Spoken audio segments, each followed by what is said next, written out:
Giving birth is hard. Recovering from birth is hard. And being a new mom is hard. Your support during this time is crucial and is key to managing postpartum depression and anxiety disorders. Think small acts you can do to show her you appreciate her. Hopefully you already know her love language because it was part of the postpartum plan, but if not, find out.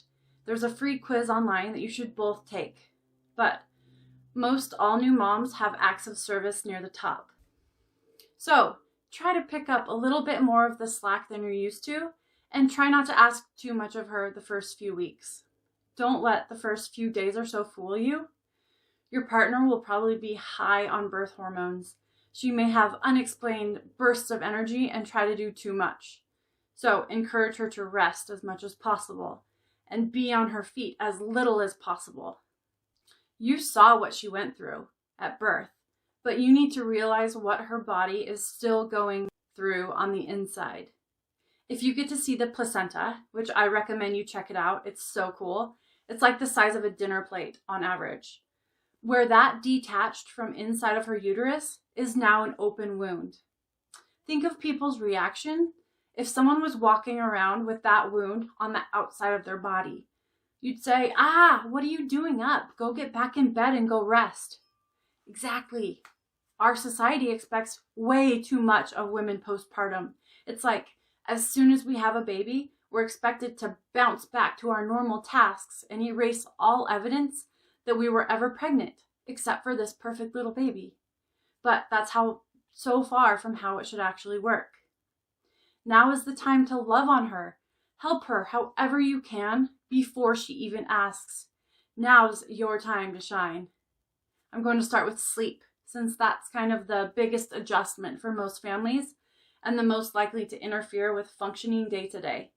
If your partner is nursing and up multiple times during the night feeding the baby, don't feel like you need to stay up with her for support unless she specifically asks you to. You might have to get up a couple times to change your baby's diaper, but then go back to sleep while they're nursing and use this time to get your sleep, and in the morning, take the baby after a feeding, strap him or her in a baby carrier, and go for a walk. And hopefully, your partner can get a few more uninterrupted hours of sleep. This can be a game changer. Refer back to your postpartum plan for who you can ask for help if you both are becoming too sleep deprived. The next is feeding, both your baby and your partner. If your partner is breastfeeding, the average time spent doing that is about 35 hours per week. Although honestly, it feels like so much longer than that. It's basically a full-time job. She will need about 500 extra calories per day and drink a ton more water. Most women are always hungry, always thirsty. So I love the idea of setting up a nursing spot where she always has water and healthy snacks readily available. Also, every time she sits down to nurse, asks if she needs anything.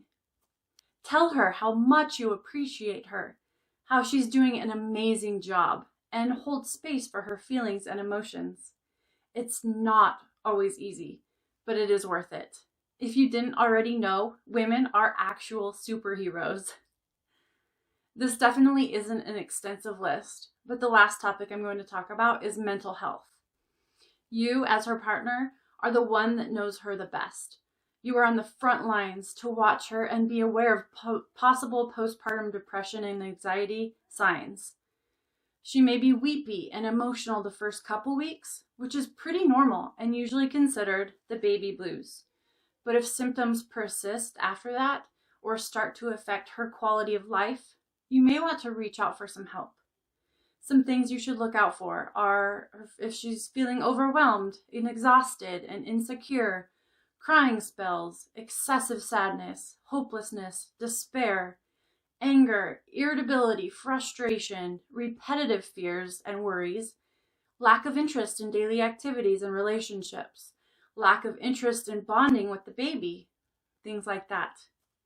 The earlier this can be addressed and treated, the better.